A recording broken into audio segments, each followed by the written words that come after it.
Hey guys, welcome to the Liberal Hive Mind, a channel solely focused on exposing the abundant hypocrisy of the left. Hillary Clinton finds herself in yet again another scandal. Folks, I just made a video on the endless witch hunt targeting Donald Trump. Clearly, the reason is that Donald Trump is a threat to their power, and so they can't stand him. The goal is to stop Donald Trump no matter what. Well, the same thing applies to Project Veritas. There's a reason why James O'Keefe gets kicked off of Twitter and other platforms. Their videos get suppressed, their videos get deleted, the organization in general deplatformed, and their credibility slandered in the media. It's probably due to the fact that Project Veritas is doing the Lord's work when it comes to exposing all of this Democrat corruption. You know, if there was a left-leaning organization doing the same type of investigative journalism, they would be hailed as heroes. But the reality of the situation is the same kind of political corruption, and especially this kind of stuff, just doesn't exist. I mean, I don't want to say it doesn't exist at all, but it just doesn't exist to the same level. The lies, the propaganda, the phony investigations, the falsified evidence, the false flags, they all seem to come from one side, and most of them seem to be some way or another associated with the Hillary Clinton campaign, the DNC, or the Clinton Foundation. Well, Project Veritas is pretty much unearthed it all, and of course the cherry on top, Project Veritas has actually confronted Hillary Clinton in a very slick manner, and so that's exactly what we got to talk about for this video. But of course, before we get into any of it, please make sure to leave a like, a comment, subscribe, share the video as much as possible. We are still shadow banned by the YouTube algorithm, hidden from non-subscribed viewers. And with that out of the way, let's roll the tape. Alright friends, so take a look at this. Hillary Clinton repeatedly denies knowing Democrat operative linked to inciting violence at Trump rallies. Clinton,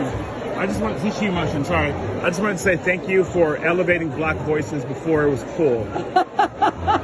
Seriously. Thank you, that's so good. I just wanted to ask, Shirley Teeter, she was recently ordered to pay Project Veritas' legal expenses relating from a lawsuit. I don't understand. Yeah, she was linked to Democracy Partners, your good friend Bob Kramer.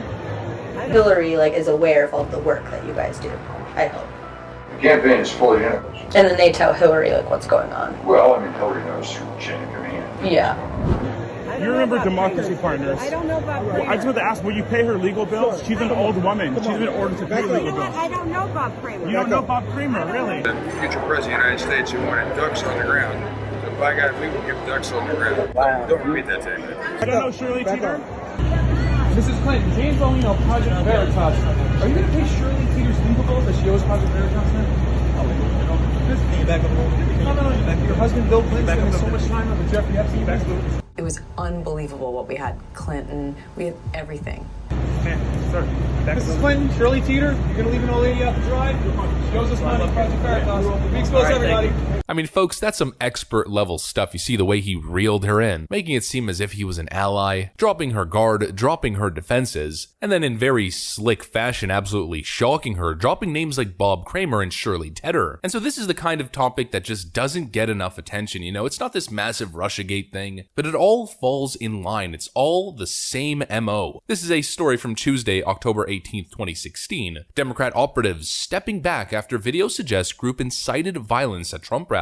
A Democrat operative whose organization was helping Hillary Clinton's campaign announced Tuesday that he would be stepping back from the campaign after an edited video suggested that he and other staffers hired people to attend Donald Trump's campaign rallies and incite violence. And so as you guys saw in the Project Veritas video, he essentially confirms that Hillary Clinton was at the top of the chain of command, fully aware as to what they were doing. And this is what I mean where all roads seem to lead to Hillary Clinton or the Clinton Foundation. All of these sketchy political actions seem to always land on Hillary Clinton's lap. Not just Hillary Clinton, of course, but the DNC in general. I mean, remember what they did to Judge Kavanaugh? Somehow, Christine Blasey Ford, a couple months before his nomination, comes out of nowhere with this completely discredited story. You think that's by accident or is that by design? Somehow, as Donald Trump gets elected, all of a sudden the DNC shows up with this Steele dossier conveniently timed, with all kinds of salacious stories and accusations that have since been totally discredited and debunked. It's a pattern of behavior that we see from the DNC, that we see from the Clintons. Whenever they don't get their way, there's some sort of deep state operation to slander, destroy, or create some sort of propaganda to take down their political opponents. And then all these partisan lefty actors tell us that we're crazy, we're conspiracy theorists, when we question the events of January 6th, or the alleged kidnap plot of Gretchen Whitmer in Michigan. And of course, the event in Michigan we know is very conveniently timed in terms of the elections. Well, the question is, are we crazy? Are you crazy to question that maybe there were left-wing operatives during the events of January 6th that were inciting violence, or that Capitol police officers were instructed to literally let people in so that the whole situation of an insurrection could be crafted, could be created? Are you crazy to even think of that as a possibility, knowing the Democrat track record when it comes to these types of events? I mean, less than a year ago during the Virginia election, a bunch of Democrat campaign workers dressed up as supposed white nationalists and held tiki torches, and every single one of them got exposed. Are you crazy to have seen that picture in Virginia and to immediately have disregarded it and said, something ain't right here? No, you're not crazy, because it's a pattern of behavior once again. I mean, post January 6th, seeing a bunch of these Capitol Hill police officers doing media tours pushing the Democrat narrative, then about a week later, a bunch of photos start to surface of those same Capitol Hill police officers taking buddy-buddy pictures with Nancy Pelosi and other top Democrats. Is it a coincidence? They tell you you're a conspiracy theorist. You're crazy to think the Capitol Hill police officers just let them in or were in on the whole thing. Womp womp womp. A man claimed police let him into the Capitol on January 6th. A judge found him not guilty of all charges. You're crazy to think that the Gretchen Whitmer kidnap situation was a case of entrapment and a false flag event. Womp womp womp. Breaking. Not guilty verdict for 2 suspects in attempted kidnapping of Michigan's Governor Gretchen Whitmer. It's all fishy, folks. Again, 2 years ago, if you were to suggest that the Gretchen Whitmer kidnap plot was potentially FBI entrapment, you would be called a conspiracy theorist. Fast forward to now, and you were right. All the lies, the deception, false flags, the propaganda, destroy one's character, destroy one's political career. It all swings in one direction, and the people who question it all are merely following the timeline. They're not deranged, tinfoil hat, kooky conspiracy theorists. Speaking of Hillary Clinton, bogus political hit jobs, and old conspiracy theories that have since evolved into just conspiracy, well, Hillary Clinton's Russiagate problems continue to expand. John Durham is now demanding documents from the DNC and Hillary Clinton campaign, as well as Fusion GPS. Special counsel John Durham has accused the Democrat National Committee, Hillary Clinton's 2016 presidential campaign, research firm Fusion GPS, and Democratic law firm Perkins Coie of improperly holding back hundreds of documents relevant to his investigation under unfounded claims of attorney-client privilege. In his request, Durham revealed that out of 1,455 documents withheld by Fusion GPS under claimed attorney-client privilege or work product protections, only 18 emails and attachments actually involve an attorney. And so the scope of the John Durham investigation is now directly targeting Hillary Clinton. And we also have this bombshell right over here. Durham now reveals the unearthed text message showing Clinton campaign lawyer told FBI false information. Michael Sussman's text message reads as follows: Jim, it's Michael Sussman. I have something time-sensitive and sensitive I need to discuss. Sussman texted Baker on September 18, 2016, according to the new court filing. Do you have availability for a short meeting tomorrow? I'm coming on my own, not on behalf of a client or company. Want to help the Bureau. Thanks. A clear lie, as we now know. Michael Sussman was directly working for Hillary Clinton and was delivering slanderous, salacious, damaging to Donald Trump and Donald Trump's campaign information to the FBI under Hillary Clinton's directive. This whole ordeal of political corruption is being exposed, and it shows you exactly who the Democrat establishment are, who Hillary Clinton is. Instead of winning on policies or good ideas, they decided they would rather win on political lies, phony accusations, slander, defamation, and the whole operation is being exposed, with Hillary Clinton at the nucleus. From inciting violence at Trump rallies to make them seem chaotic and violent, and to then blame Donald Trump for said chaos and violence, to the escalation of accusing Donald Trump of being a treasonous actor, a traitor, working for a foreign adversary, the Russian Kremlin, and their leader Vladimir Putin. Absolutely despicable stuff, folks, and it's seriously time for some accountability. That's what I got for you guys, though. If you enjoyed this video, please make sure to leave a like, comment, subscribe, share it as much as possible. We are still shadow banned by the YouTube algorithm, hidden from non-subscribed viewers. I'm going to get back to work. I want to thank you guys for watching, and I'll see you on the next one.